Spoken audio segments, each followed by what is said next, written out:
good morning. My name is Umberto Mucci. This is We the ItaliaNews, a daily podcast regarding Italy during coronavirus times. Today is Saturday, May 23, the 20th day of Italy in phase 2 of this crisis.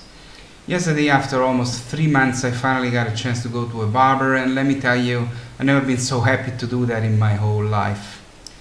Yesterday's data says that the contagion continues to slow down in a country. The number of Italians currently positive has dropped below 60,000.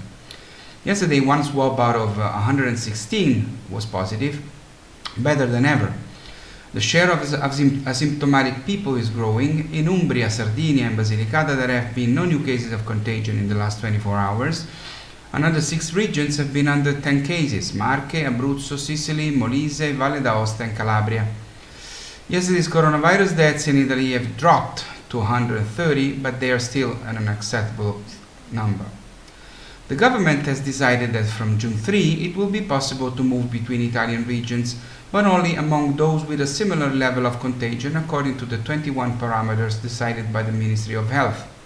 It will be necessary to divide Italy between low, medium and high risk regions. However, there are 2 problems. The first is that some scientists report that too much confused data is coming from the regions, often provided with different criteria, sometimes 2 or 3 weeks late, and without adequate statistical sampling. The second is that some people point out that there may be a problem with the regions monitoring and communicating the parameters to the ministry.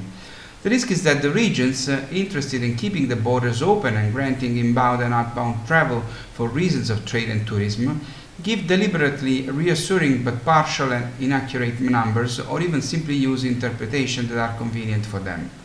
It seems that this kind of behavior has probably already taken place, maybe in Lombardy, Trentino Alto Adige and Marche.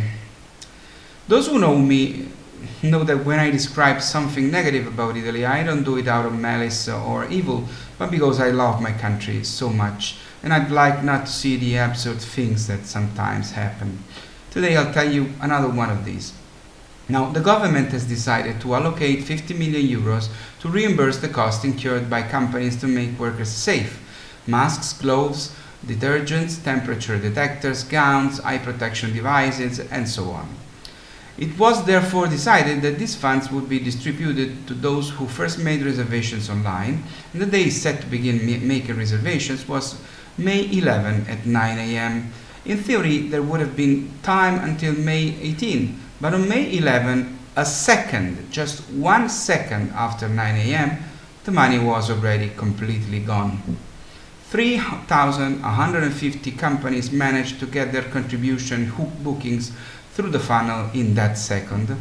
Another 205,000 were disappointing; they couldn't. The form to fill in included 3 data, and it was also necessary to pass the check of a CAPTCHA, the system that makes sure that the operation is performed by a person and not a robot. Now, you understand that this clearly is an impossible thing to do in just 1 second, so many people think that everything was already decided before in a not clean and correct way. Well, the hope is that this crisis is also the opportunity for Italy to finally stop organizing things in this absurd way. Today is May 23, and it is not a day like any other day in Italy. Many of us today display a white sheet on the balcony. Why are we doing this? Because we do it in memory of Giovanni Falcone, his wife Francesca Morvillo, Paolo Borsellino, and escort agents Antonio Montinaro, Rocco Di Cillo, Vito Schifani, Agostino Catalano, Walter Eddi Cosina, Vincenzo Limuli, Emanuela Loi, and Claudio Traina. It was a Saturday, like today is, on May 23, 1992, 28 years ago, in Palermo. The Italian mafia killed Judge Giovanni Falcone together with his wife and the police officers on duty as their escort. And a few weeks later, on July 19, Judge Paolo Borsellino was also killed together with his escort. On May 23 every year, Italy remembers these heroes, and usually in Palermo there are many events that gather a lot of people. Today, unfortunately, it will not be possible because of the coronavirus laws. But as told by Maria Falcone, Giovanni Falcone's sister, This year, Italy decided to celebrate the courage of the Italians who put themselves at the service of the country in one of the most dramatic moments of its recent history. Doctors, nurses, law enforcement officers, teachers, soldiers, civil protection volunteers, pharmacists, shop owners, riders, employees of supermarkets, women and men who made their ordinary commitment extraordinary by showing an ethics of duty that recalls one of the greatest teachings that Giovanni Falcone and Paolo Borsellino left us. We will never forget them. It's all for today. I'll see you tomorrow. Please stay safe and stay healthy.